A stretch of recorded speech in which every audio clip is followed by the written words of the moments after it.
chose. Bonjour, bienvenue à l'après-cours du 7 juin, donc l'orthopédagogie. Comment accompagner des élèves en besoins particuliers. Aujourd'hui, avec moi comme conférencière, ça va être Madame Nathalie Matos, qui est orthopédagogue à la commission scolaire des Bois-Francs à Victoriaville. Je vais aller avec, ça c'est des choses que vous savez déjà, je vais y aller vraiment très rapidement, mais je trouve toujours ça très important de spécifier la différence qu'il y a entre une difficulté et un trouble d'apprentissage. Comme vous savez sûrement, les difficultés sont vraiment temporaires, sont ponctuelles, ça se corrige avec le temps, ça peut avoir un rapport avec une peine d'amour, un décès, un problème affectif, un manque de motivation. Alors ça, c'est vraiment de l'ordre de la difficulté. Ce qui est important pour nous, en tout cas pour le but de la conférence, c'est vraiment parler des troubles d'apprentissage. Donc, lorsqu'on parle d'un trouble d'apprentissage, c'est vraiment persistant et permanent. Donc, même si, tu sais, souvent on va entendre des enseignants dire, ben là, il faudrait qu'ils se forcent plus.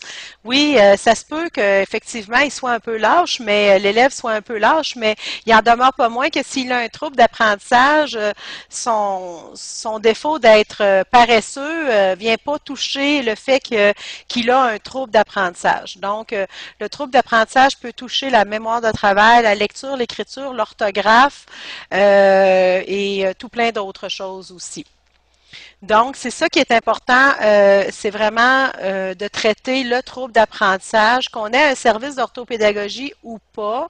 C'est pas nécessaire d'avoir une orthopédagogue dans un centre de formation générale. C'est le fun. Pour certaines personnes, ça peut être le fun, mais c'est pas besoin, c'est pas une priorité. Mais je pense que quand même le ministère va faire en sorte qu'il y ait des enveloppes budgétaires dans ce sens-là.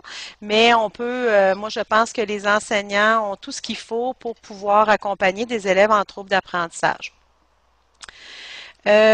Voici, on a fait une diapositive qui parlait des troubles d'apprentissage pour vraiment faire voir que c'est dans le cerveau, que c'est pas un caprice.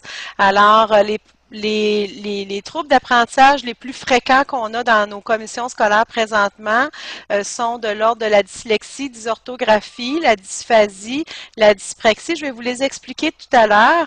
Et il y a aussi ce qui est associé aux troubles d'apprentissage qui sont la déficience organique. La déficience organique, ce sont pour nos gens hyper courageux qui ont traversé un cancer et qui ont reçu des traitements de chimio.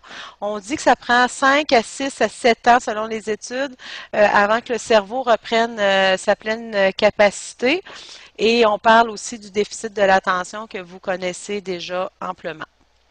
Alors, bref, définition des troubles d'apprentissage, dyspraxie, dysphasie, dyslexie. Alors, encore là, les points communs sont ce sont des origines neurologiques, vient toucher vraiment le trouble du développement et il y a vraiment une répercussion là, sur la vie scolaire, mais aussi sur la vie courante. Donc, dyspraxie, on parle vraiment dans la difficulté dans le comment faire. Alors, vous savez, ce sont les élèves qui ont les mains pleines de pouces. Là. Vous allez me dire que vous avez plein de collègues de travail qui sont comme ça aussi, mais ça ne veut pas nécessairement dire que c'est neurologique. Ça peut être de la fatigue excessive, du stress et tout ça. Mais quand on parle de dyspraxie, c'est vraiment nos élèves qui vont avoir beaucoup de difficultés avec les mouvements de coordination. Ils vont, tu sais, juste au niveau de la motricité, ça va être extrêmement difficile. Les ciseaux, attacher le manteau. Donc, c'est vraiment au niveau du geste. La dysphasie, c'est plus la personne qui va avoir de la difficulté à dire et à comprendre. Alors, je vous donne un exemple. Moi, dans mon école, j'ai une belle Patricia qui est dysphasique et à un moment donné, je lui avais donné, j'avais fait une phrase en disant, ah oui, ça va arriver la semaine des 4 jeudis. Puis, elle n'avait pas compris le sens de ça. Et pourtant, c'est un langage très populaire, mais pour elle, ça n'avait pas de sens, là. Ou ça va être quelqu'un qui va me dire, un élève que j'ai eu en formation professionnelle la semaine dernière, qui m'a dit, ah, tu sais, moi, Nathalie, des fois, je m'enfarge dans les fleurs de l'asphalte. Donc, c'est sympathique. C'est un peu comme du péronisme, mais c'est sympathique, mais ça peut être des traits de dysphasie aussi. Et la dyslexie, ben ça, tout le monde, on connaît un peu ça. Beaucoup de nos élèves nous disent qu'ils sont dyslexiques parce que la dyslexie, elle a été vraiment très médiatisée. On voit plein de personnalités connues qui ont eu un diagnostic de dyslexie. Alors, on a comme plein d'élèves qui nous arrivent en nous disant qu'ils sont tous dyslexiques. Ils ne le sont pas tous et de toute façon, ce n'est plus nécessairement important d'avoir un diagnostic. Je vais y revenir tout à l'heure. Alors, petite image qui parle de la dyslexie parce que moi, je me suis penchée sur la question. Ça fait 11 ans que je travaille sur un comité de dyslexie et puis j'avais trouvé cette image-là intéressante, là, les zones cérébrales là, d'un cerveau d'un élève qui n'est pas dyslexique et d'une personne qui l'est. On voit donc les images de l'activité cérébrale. Je trouvais ça intéressant. Je la trouve intéressante, cette diapositive-là, aussi pour montrer à nos collègues de travail que ce n'est pas du caprice, mais que c'est vraiment un trouble qui est neurologique. Et pour pouvoir aider nos élèves qui sont dyslexiques, dyspraxiques ou dysphasiques, ils ont besoin d'une paire de lunettes. Puis cette paire de lunettes-là, pour nous, elle s'appelle parfois outil technologique. Les manifestations de la dyslexie, alors on s'est penché davantage parce qu'on a de plus en plus d'élèves qui arrivent soit avec un diagnostic ou pas de diagnostic. Et ça, c'est important que vous compreniez bien la différence parce qu'il n'y en a plus de différence finalement. Alors, les manifestations de la dyslexie, bon, je vous donne quelques repères. Ces difficultés à acquérir et à utiliser les traitements alphabétiques, le décodage, lettres, sons. Je ne ferai pas le tour de toutes ces petites puces-là, mais ce qui est important, qui est pour moi, qui est le plus important, c'est vraiment ce qui est écrit en turquoise et en rouge. Alors, qu'on ait un élève dans notre classe qui soit dyslexique, qui soit arrivé avec son rapport neurologique ou son rapport orthophonique du primaire ou du secondaire, c'est bien, c'est un must.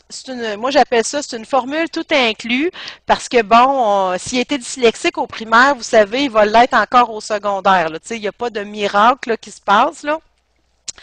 Mais ce qui est intéressant, c'est que maintenant, avec la sanction des études, ça nous dit qu'on n'a plus besoin d'avoir un diagnostic parce que la sanction des études, et on va le voir à la fin, parle de besoins particuliers. Un besoin particulier, c'est soit que l'élève soit dyslexique ou encore qu'il ait un trouble non spécifique en lecture ou en écriture.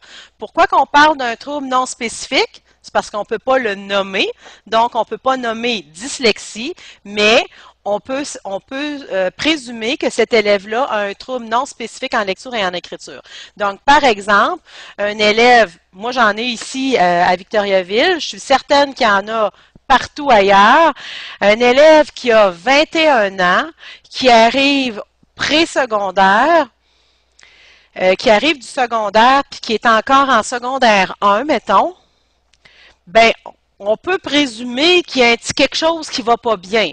Alors là, il faut faire des évaluations, il faut faire des choses, il faut faire des activités pour mesurer son niveau. Mais s'il est réellement secondaire 1 puis qu'il a 21 ans, ben moi, je pense qu'il faut essayer des mesures adaptatives avec cet élève-là. Est-ce que c'est obligé de faire une évaluation exhaustive de tout ça?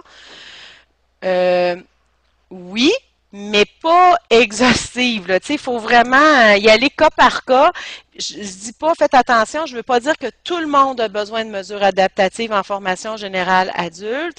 Par contre, je pense que il y a des évidences, puis les personnes qui sont capables de mieux voir les évidences, ce sont les enseignants, parce que vous avez l'expérience, parce que vous êtes sur le terrain, parce que vous essayez des choses, vous apercevez que ça ne fonctionne pas, vous regardez les diapositives qu'on vous donne cet après-midi, vous voyez qu'il y a des difficultés avec telle manifestation, dans le traitement orthographique, pardon, je commence à faire de la dysphasie, il y a des choses qui se passent, mais à ce moment-là, vous pouvez avoir un doute et ce doute-là fait en sorte que vous pouvez mettre des mesures adaptatives et si vous voyez que les mesures adaptatives sont aidantes, qu'il y a un gain, ben tant mieux. Donc, l'élève va s'amener vers sa réussite. Donc, on voit encore difficulté à acquérir le traitement orthographique. Je vous ai mis quelques puces pour vous donner des pistes pour pouvoir dire, oui, cet élève-là. Alors, difficulté à acquérir le traitement orthographique, alors on voit ça. Difficulté d'accès lexical. Quand on se fait une grille d'évaluation un peu avec les difficultés qu'on voit qui sont écrites dans le PowerPoint, déjà là, si on observe ces différentes difficultés-là, on peut déjà émettre une hypothèse qui soit d'un trouble non spécifique en lecture ou en écriture. Donc, qui peut faire ça? Ça peut être un enseignant, ça peut être une orthopédagogue, très facilement, qui peuvent construire cette grille-là. Nous, ici, à la Commission scolaire des Bois-Francs, on s'en est fait une.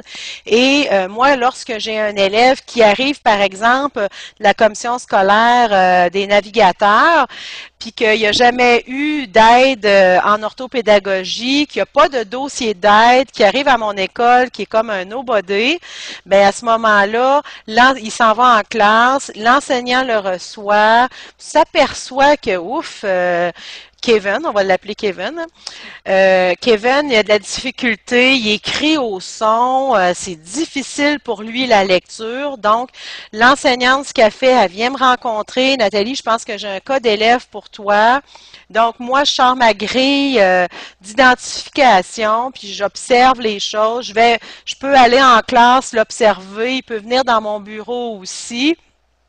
Et à partir de ça, à partir de cette grille-là, on va essayer des choses. On va donner des stratégies. Bon, moi, vous savez, ceux qui me connaissent savent que je suis très pro style d'apprentissage.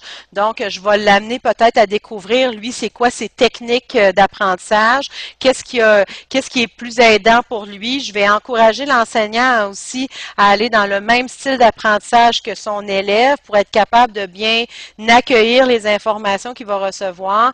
Si après tout ça, puis d'autres choses que les enseignants ici utilisent, si on s'aperçoit qu'il n'y a rien qui avance ou qu'il n'y a rien qui change, à ce moment-là,